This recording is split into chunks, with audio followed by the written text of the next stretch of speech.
Hey everybody, this is a new show, the You, Me, and BTC podcast. I'm rushing through this right now because I'm under time constraints. Today we're going to be talking about a bunch more stuff that doesn't really matter in the end. TV shows. I already had to listen to John and Daniel talking about their favorite little TV show before. But I never said it was my favorite. It's not mine either. I know, I was just misrepresenting them as I usually do. Anyway, I've already given their names. They talked kind of out of turn. But here I'm with Daniel.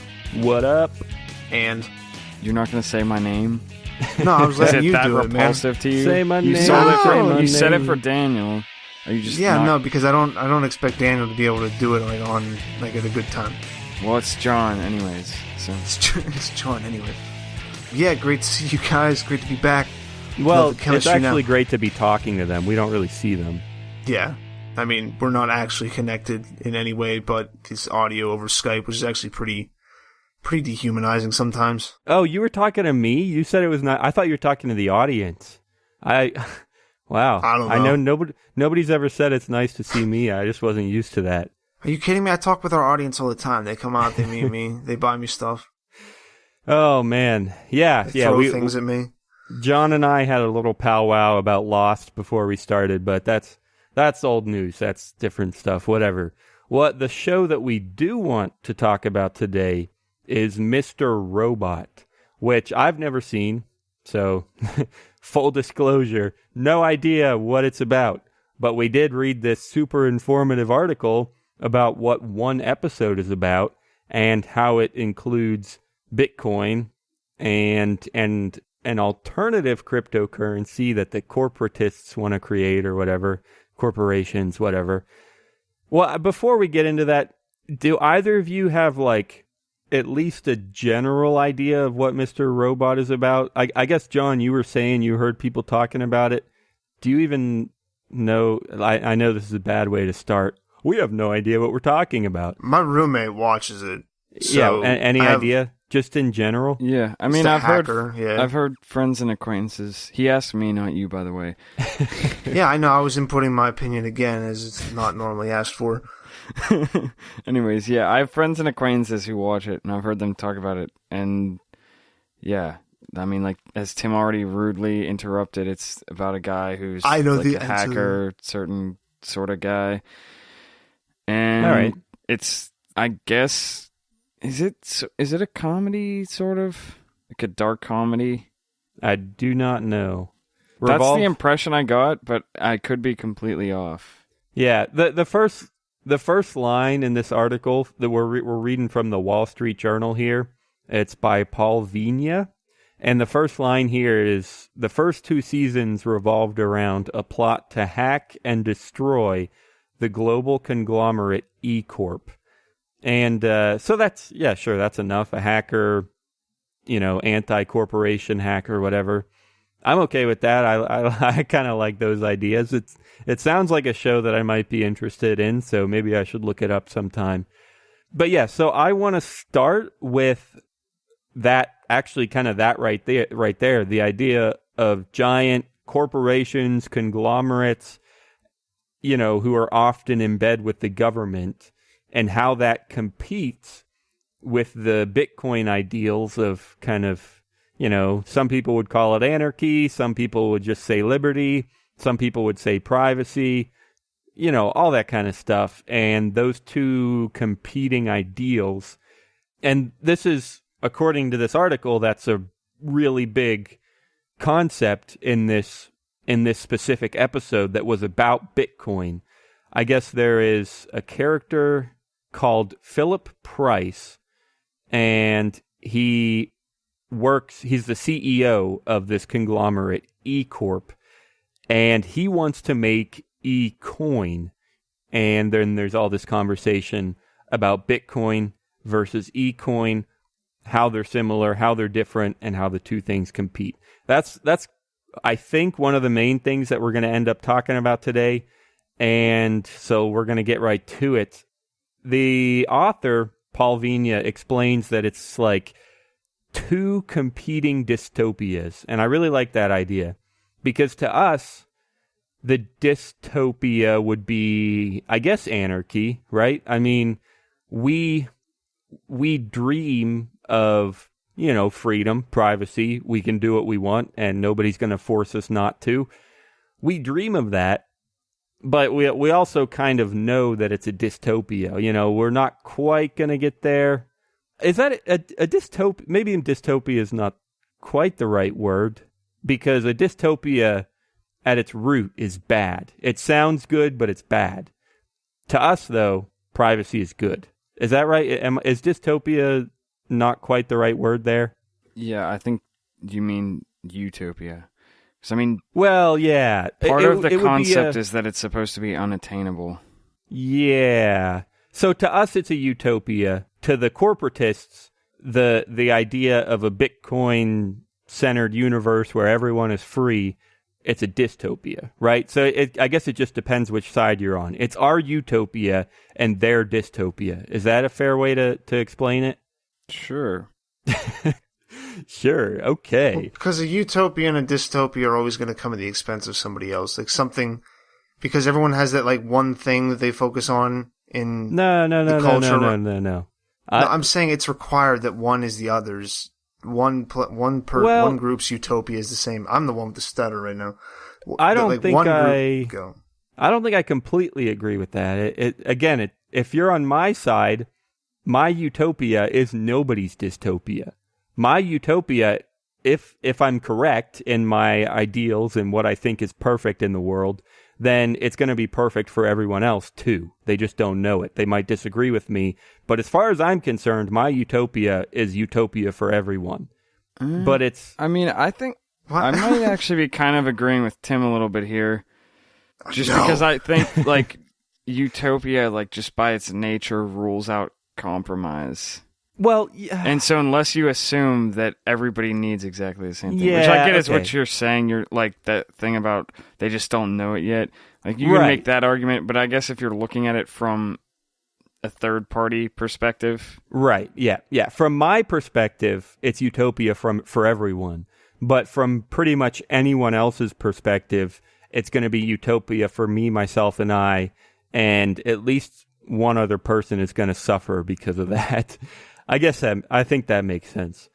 Yeah, regardless of the actual word, there's a clear conflict in our world and in this TV show between like privacy and giant corporate conglomerates who work with the government and try to track you and your data and everything.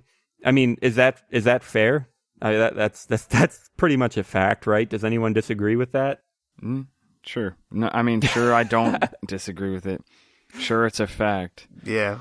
We'll go with that for now until I decide otherwise. All right. Well, before I continue, I just realized that I was totally supposed to give this whole dystopian discussion to you, John. And yeah, I was kind of forgot that too. But so did I miss anything? Have we outlined the dystopia well enough? What do you guys think about the conflict? Do you think Bitcoin versus eCoin, from what you know about this idea of eCoin, is that really what you think is going on in the show? Is just a corporate cryptocurrency versus a public? Well, it's not a private cryptocurrency, and it's not really a public cryptocurrency in the way that we often see public, which is government controlled. Yeah, but it's fascism. It's like kind of what we have. It's just a corporate makes it, but they make it for the government, and government kind of just helps certain industries. So I think that is more fascist, which is probably more what that's going for. So I think it is like, it's a public sector e-currency versus a private sector e-currency.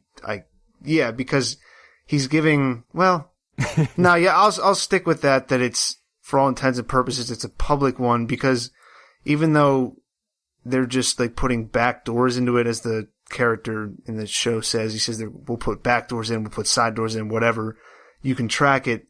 It's almost like he's selling a product to the government. So it's a public program, but the government kind of buys it, and that's kind of what they do with other, like, roads aren't built by the government. They kind of outsource that work to other people, to regular companies. So it's still like, it's a public version of Bitcoin versus a one that isn't already tied into the system like that. It would be like a public cryptocurrency controlled by Google. Like Google is a private company, but obviously we all know they're a giant conglomerate, and it's similar.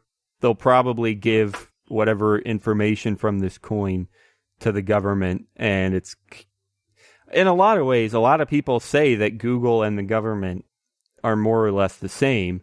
Now, we've had plenty of discussions about that. We did episodes when Google like took down ads from antiwar.com and stuff.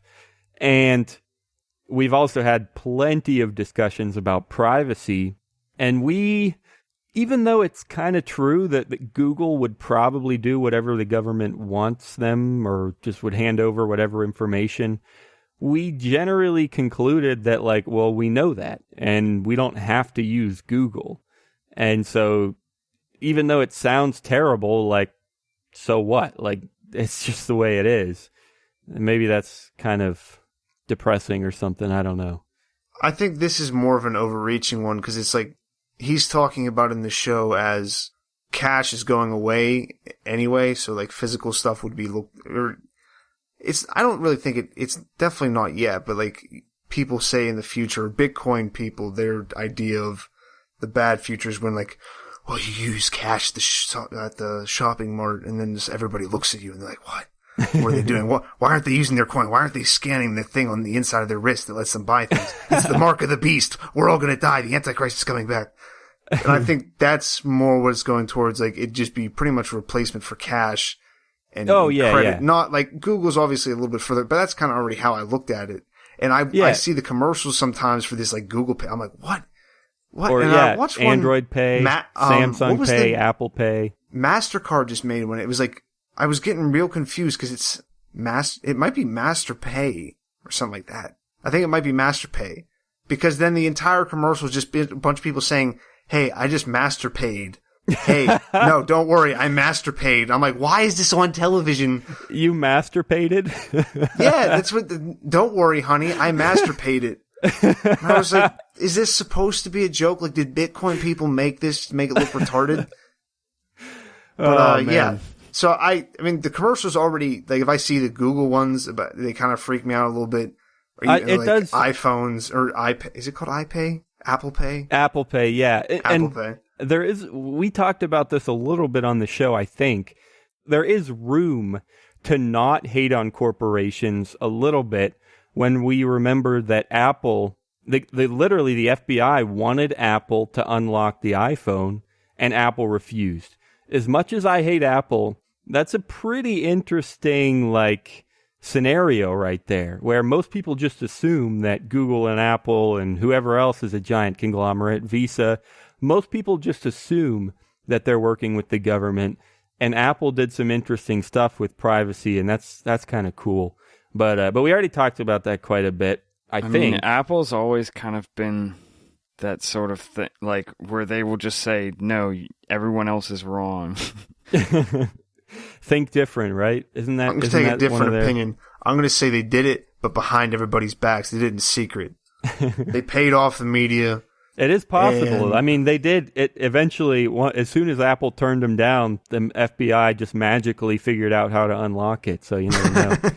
But did that happen? I never followed the case after. Like, I think that is how it ended. Like, Apple refused, and things kind of quieted down, and then the FBI is just like, "Oh, we unlocked it." So, but I get what you're saying though, Tim, about replacing cash. In fact, it says that right here in the article. The scheme was developed to create eCoin as the equivalent of the US dollar as a way to fight Bitcoin. So maybe not the same as cash, but at least the same as the US dollar, but, you know, a digital thing and a way to fight Bitcoin. And also right after that, just because we've already had some issues kind of defining this conflict of dystopias, we should probably just read right out of the article what it says. What's absolutely great about this is that it plays on not one, but two dystopian fears. Number one, the fear among corporatists and government officials that Bitcoin is going to take over the world. All right, so that's one dystopia that we were trying to explain at the beginning, where the government and the giant corporations are afraid of Bitcoin. That's definitely true. Whether dystopian is the right word or not, it is a fear. And then number 2 here, the fear among Bitcoiners that their beloved cryptocurrency will be perverted into a tool of the very institutions they sought to disintermediate in the first place. Now, we had a bit of an outline for this show that for once in our lives, and our last point was going to be, asking the question: will the government or the corporations make a predatory cryptocurrency? Or as this last sentence put it here that I just read, will cryptocurrency be perverted into a tool of the very institutions they sought to disintermediate in the first place? So yeah, it's the last point on our outline, but I want to go there right now. What do you guys think about that? They already have perverted it in a lot of ways. There's company after company and bank after bank trying to use blockchains and permissioned ledgers and whatnot. We know it's happening. What I want to know is if you think they'll succeed, or to what extent you think they'll succeed in making a centralized cryptocurrency that they control, where they can watch every single thing that you do with your money. Do you think that, the government or corporations, will they succeed? Which one do you think is more likely? How are they going to do it? Just take it away, one of you two. I'm just going to say right now that I'm anticipating people listening to this are starting to roll their eyes because they already know what's going to happen. Because this is the worst kind of question, because the answer that we're all going to come to is, well, maybe, but you can't be sure for certain. All right, if that's the case, then I hope you're correct. I hope everyone listening is rolling their eyes, because it means they've listened before and they know that that's how we are and that's what we get to. And I'm happy with that. If you've never listened before, you're probably not rolling your eyes yet. Now they are. Yeah. Yeah. Well, still, I want to just do some reasoning for me. What do you think is likely, unlikely? I want to know corporations versus the government. How are they going to go about it? Which one is going to do it? Where are we at here? Is it even necessary? Like, why do they need to make a cryptocurrency if they could just hook up with MasterCard and Visa and there you go? They can see. Well, that's more likely what's going to happen, because a TV show is better to have like one singular thing. It's probably just going to be an amalgamation of things. A singular thing? Yeah. Did I say singular? You said singular. Singular. Maybe I'm going to say that's what I meant. I don't think it was, but whatever. But like in a movie, or TV show, it's easier to have one bad guy or just like a few bad guys, versus if you're looking at like a real situation, it's going to be a bunch of different things, whether good or bad, that come together to make that. So, I mean, most likely the most realistic thing that's going to happen is the things are going to start, they're going to start working, they're going to see whose works better, they're going to start buying each other out, and then it's going to kind of get refined into whatever thing, and then it's going to get called freedom currency or something. Yeah, I don't know if this is what you were asking, but going back a little bit when you said, is this even necessary? I think we may have touched on this before. I'm not sure. But I feel like we had to have talked about this. It is, now that there is stuff like this, like digital currencies, it is necessary, even if it ends up being the same thing as the dollar, just because you got to distract people from other choices. Well, yeah. I wasn't really asking if it would be the same thing as the dollar. Yeah, I didn't know if that's what your question was. I'm just covering my bases. I guess the bigger question is not, do they need to create a digital currency? I'm asking if they need to create a cryptocurrency, because this is a discussion that people have all the time in the Bitcoin space. Probably we've had it on the show. The idea that a permissioned cryptocurrency is not a cryptocurrency at all. It's just a really slow and inefficient database.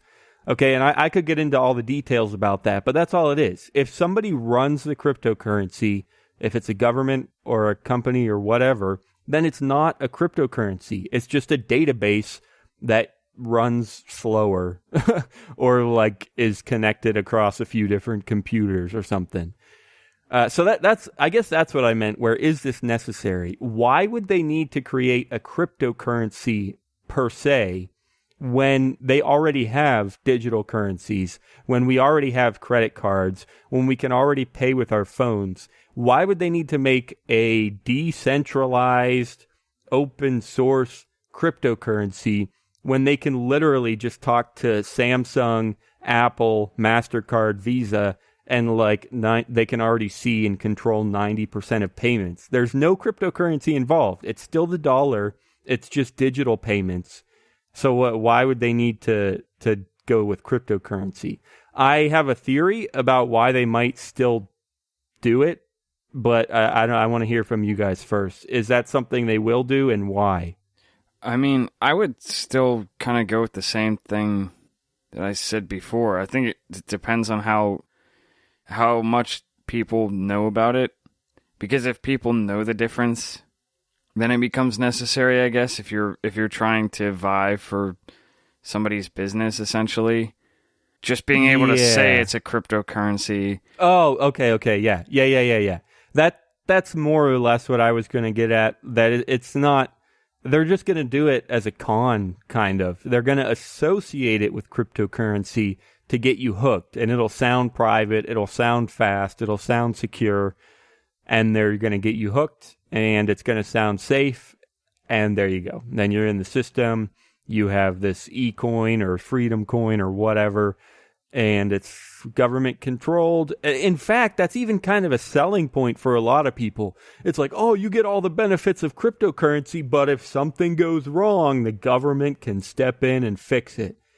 I mean, that's kind of what it sounds like. Which reminds me, they actually, just within the past few days, I think, maybe the next few days, they're launching same-day ACH payments, which means finally, in the year 2016, we can finally send payment from one bank account to another bank account on the same day. Woohoo! Yay. And even then, it's still like a several-hour delay. There's like a deadline of like 1 o'clock or 2 o'clock, and then if you make a payment before that, it settles at 5 o'clock or something. Oh my gosh. Happy 2016, guys. Yeah, so anyway, where were we? What do you think, Tim? Is it necessary for them to make a cryptocurrency? Will they try to anyway? Is it really just a con? You're allowed to completely agree with me. Okay. I don't really remember what you said, so I'm probably just going to repeat what you said, but actually probably not. I'll do it in a much more refined and articulate way. Yes.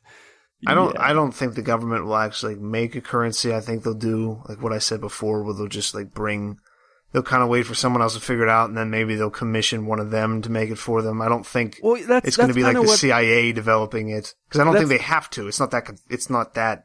That's hard. What I meant. Like there's nothing left to create. They just have to hook up with Apple Pay and Visa. Like they don't have to create anything. They just have to look at the corporations. Yeah, and which that's is exactly what this whole show is about. The idea that corporations are in bed with the government. Yeah. Yeah, I think because that's all they really need. Also, they don't need anything. Nothing more is built. I mean, I guess you could say that in the future we'll have more advancements that could make tracking money even easier. But you don't need to build anything anymore that's going to have all the transactions, all the loans. That's nothing under the table unless people are using some kind of weird cash that nobody accepts anymore. If it's a scam, I wouldn't say it's a scam. I just say it's like I don't think most things. It depends how you define scam. It might be opt-in. They might not force you. Like even today, like you're not really forced to use dollars, but it's still a con. Like they're still getting you to use their money and then devaluing it. So it just but them depends. having that doesn't like that change to it isn't really, it's not any more of a con than it already was, is what I'm saying. Okay. Like, it doesn't change it because all they want to do is track stuff, whether that's for like nefarious purposes or more likely I imagine most people in government are kind of control freaks. Like, I just get that feeling. So I feel like it's more, well, we just need to keep track of everything, and as long as we keep track of everything, it'll be cool. So I think that's all they're really looking for. I don't think they're going to need to spend any kind of extra effort on doing that. Private companies are always very, very willing to sell a fuck ton of stuff, or at least a lot of stuff, or big projects to the government. So it's not like someone's going to be like, no, I don't want to do that. I respect this. Oh, you're going to pay me $12 billion to build a giant wall across the border? Nah, I don't want your $12 billion. I'd do that brick by brick if someone paid me. Oh, man. Are you tired of Bitcoin dice and ready for something different? Try LuckyBit, the original falling coin game, at luckyb.it. It's the most exciting Bitcoin game on the web. You can bet on 5 different payout lines and win up to 999 times your bet. You can even use their faucet to get some free Bitcoin. Dice is boring. Play different at LuckyBit. Check it out at luckyb.it. All right, well then here's another similar but possibly tougher question. I want to know then, okay, so we talked about, are they going to make their own so-called cryptocurrency, which may or may not actually be a legitimate cryptocurrency? And I think we kind of generally agreed that whatever they do, it's not going to be a cryptocurrency, and it's going to be just as controlling as they always are. But this might be a tougher question though. Do you think anyone out there will try to co-opt Bitcoin itself? Not cryptocurrency, but Bitcoin itself. Is there any way for them to take control of it, or obviously it would have to be social engineering. The hope now is, the whole reason we like Bitcoin is because they can't technically control it very easily, but socially they might be able to. And this was a whole discussion with the block size and the debate there and centralization, and that they even bring that up in the article here, where the idea that the block size is a problem. And that's true. We beat that to death at the beginning of this year. So do you think there's any chance or any way that they might try to co-opt Bitcoin itself to be their overarching, controlled, centralized cryptocurrency? Or are we worried about that? Yeah, I think that's always a possibility. Is it realistic? That they could just take over Bitcoin? Yeah. I think I have some answers to this. I feel like they could. I don't have any kind of backing as to how, but I feel like... Well, yeah, like I said, it would have to be a social thing. They'd do a deal with China or something like that, and they just flip it over like that. Which actually, yeah, there's a ton of stuff in here about China, which we can get to in a minute. But, yeah, like I said, in terms of how, Tim, it would have to be socially, I think, because... If we've been right these past 3 years or whatever that we've been doing this podcast, if we've been right, Bitcoin is designed not to be controlled by the government. The program doesn't really allow it. So it would have to be a social thing where they convince the community to change the code, or where they convince, they just bring a lot of mining power in or something. It would have to be something like that. So, yeah, what I think is a couple things. Number one is I think they're already doing it. Successfully? Probably not. I don't think they're actually controlling Bitcoin right now. I don't think that at all.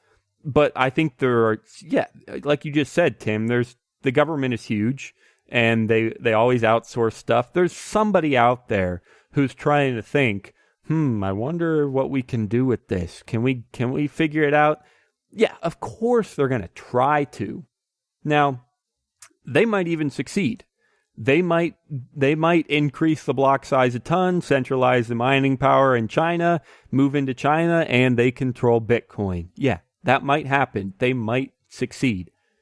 But I think ultimately the ideals of Bitcoin as we know it today, and as we have known it for the past 3 years, I think those ideals are here to stay.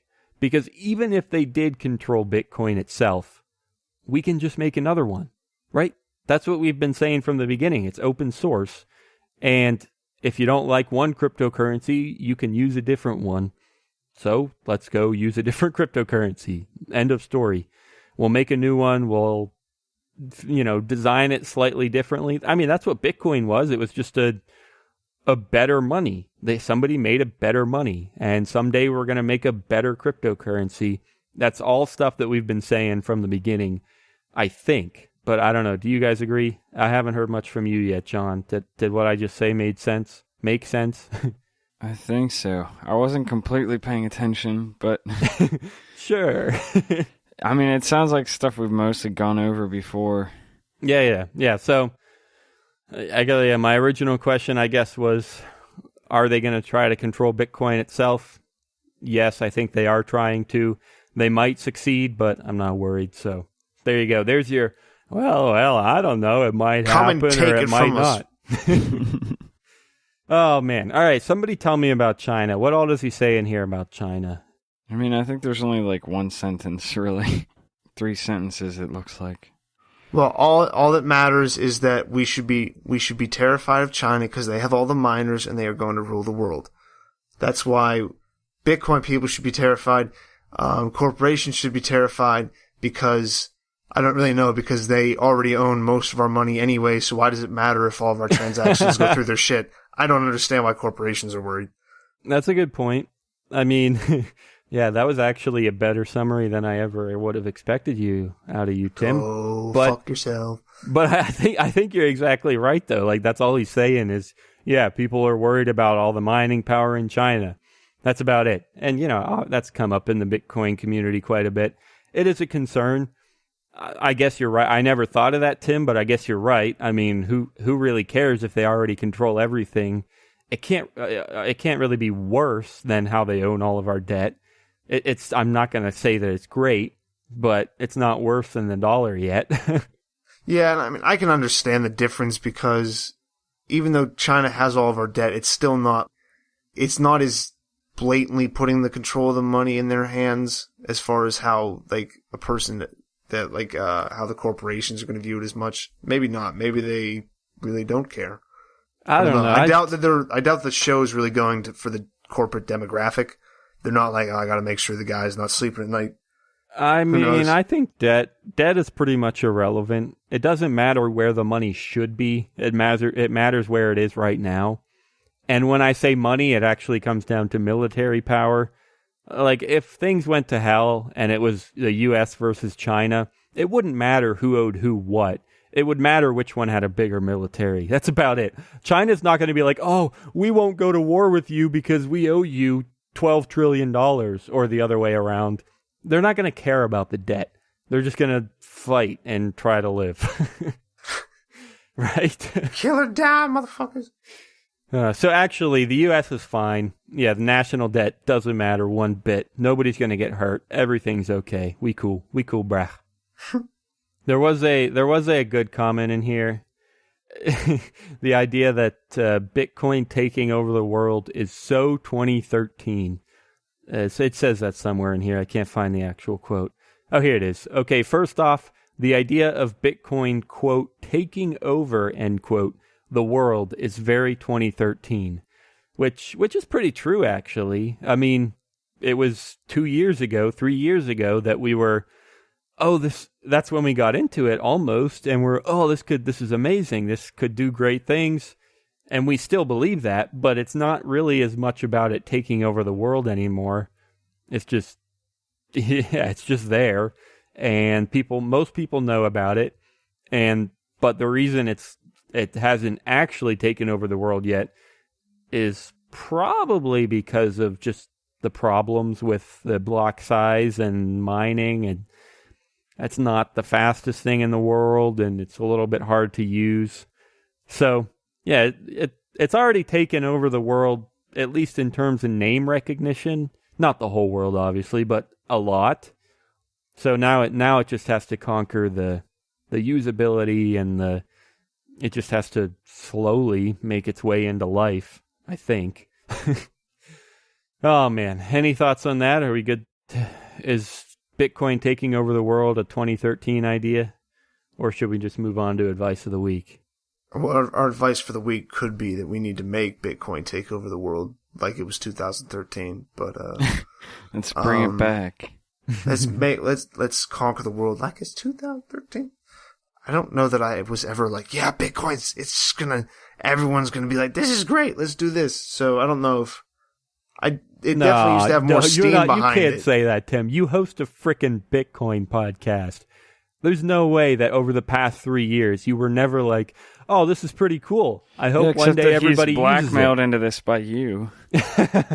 Yeah, I've kind of just, my momentum in my life has just dragged me along to places I never imagined I would be. I kind of agree with that sentiment. No, I've been excited about it. I've been more excited about it than I am now, but it's not moving as much. It doesn't seem as excited, and the media hasn't like dragged. At most, that was what made me think that there was like a little bit of something happening, because the media was like freaking out, and every other 2 days it was talking about how the death of Bitcoin was coming. Every other 2 days. So, like, if part of me wants to think, if the media is talking about it in a bad way, that means it's good. But if it was actually really something that was going to happen, they probably wouldn't have been reporting on it. So, I don't know. I know other people were a lot more excited. There was a lot, like I said, more like adoption that's kind of slowed down. You're not sure which path your cynicism about media should take. Yeah, I don't like. Whether it means I don't know what to do. Something they talk about is good, or whether it means that it just won't happen at all. You're just trotting this out. Your cynicism is just not sure. Yeah, that's actually a good point. Yeah, if the media. All right, let me try to clarify this in my own head. If the media is talking a ton about something, if they're talking about how terrible something is, do we say that thing is terrible because the media is talking about it, or do we say that thing will take over the world because the media says it's bad, so it must be good? I don't know, something like that. I'm still not grasping every bit of that, but who cares? All right. Well, I'll take that as your advice, Tim. Let's bring back the Bitcoin taking over the world. Or I guess Tim never had that idea, so let's make it happen in Tim's head, where we try to get Bitcoin taking over the world. We need to convince Tim first. Yeah. That's my job, and your job, Tim, is to convince Tim. And then if he thinks it's good, oh man, I don't know if that means it's good because Tim thinks it's good, or if it's bad. That might be the funniest thing you've ever said on the podcast. I don't understand. Oh man! All right, you got any advice ready, John, or or am I up? Well, I was gonna say this earlier, and maybe I can turn it into advice somehow. But without having seen Mr. Roboto at all, just from what I know about Mr. Roboto. Okay. You gotta put at least part of that in the show.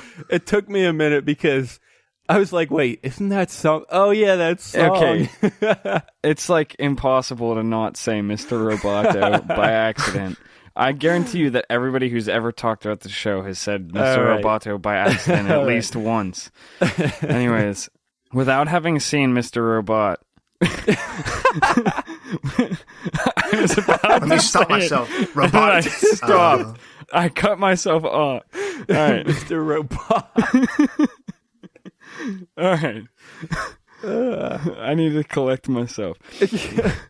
Without having seen Mr. Robot, just from what I tend to see in shows and movies and books and crap like that, and just from what I read about the article, I would assume that the show is more critiquing the fact that both people think the other person's idea is going to lead to a dystopian future, where in reality they're both just kind of being idiots. I mean, like I said, I haven't seen it, but I would assume that that's probably where it goes, because when stuff like this comes up in a movie, it's not like they're actually trying to make a comment on Bitcoin. Like, do you think that people who make this show really give a crap about that? Like, it's more just that they see it as an interesting story or something that highlights something interesting about people interacting with each other. And trying to turn that into advice, don't be the person that thinks the end of the world is coming all the time, which a lot of people in Bitcoin are. Maybe we're going to be losing tons of fans after I say this now. There are plenty of people in Bitcoin who think the end of the world is just around the corner every second. Maybe it is, but I mean, somebody else probably thinks that if you were to get your way, it would be the end of the world. So step back for a second. And I actually really, really like that point. It fits pretty well with just us too. I mean, we say that a lot. Like we said, I don't know, who cares? It might happen. Wow. So I think I do generally agree with that idea where you shouldn't freak out about it either way. And I also like it. It actually fits pretty well. I don't want to get into this too much, but I was talking to you right before the show about the conflict between faith and reason in Lost, and I wasn't sure what the writers were trying to get at. And I think you're right. Well, they're not really supporting either one. They don't give a crap. They're just highlighting that conflict and making a story out of it. So that actually is a really, really interesting idea. And this is why I think that our next podcast should be about TV shows or art or, creation. What are you trying to tell people when you create something? I don't know. It's all stuff that goes through my head. So, well, and that also flows pretty nicely into what I guess, it actually, because I was trying, before you even said any of that, John, I was thinking I want to make my advice about the dystopian conflict that we talked about in the first half of the show, just because that was kind of the most interesting to me when I read this article.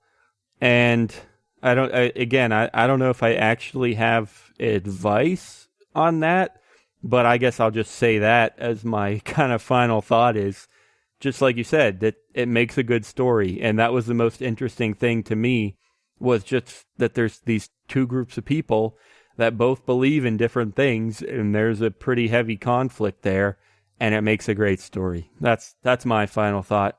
I think it's cool. It's hard because, as we also say often on the show, we hate philosophy. We hate conflicting morals and conflicting philosophical questions, because when people conflict this much, how the heck am I supposed to know who's right? I hate that. I hate thinking about how much people argue and how they never agree on anything. So how the heck am I supposed to know what's right? But it's still interesting. Maybe that's the point that the show is trying to make. Again, we're trying to interpret this show without having seen it. True. Whoever's seen the show, maybe you're getting a good laugh right now or something. Yeah, probably. Yeah, well, hey, guys, seriously, drop us a comment, especially if you have seen the show. Let us know if we were even remotely right or remotely wrong. Let us know if you think that Bitcoin will take over the world, if you think that a corporate coin will take over the world, if you think that the corporations will take control of Bitcoin and then take over the world, or if you think that the government will control the corporations who will control the currency, which will control the world. Whatever you think about any of the questions we talked about today, we'd love to hear from you. Most of our views recently have actually come from YouTube for whatever reason, so drop a comment there if that's where you're at. If you're listening somewhere else, comment on our website, send a tweet to @YouMe and BTC. Subscribe on Spreaker or follow on Facebook, follow on Twitter, or subscribe on YouTube, whatever. You seriously are the best audience I've ever talked to. So thanks for being talked to today. And come back next Thursday for more You, Me, and BTC. Anything else, guys, before we close? Domo arigato, Mr. Roboto.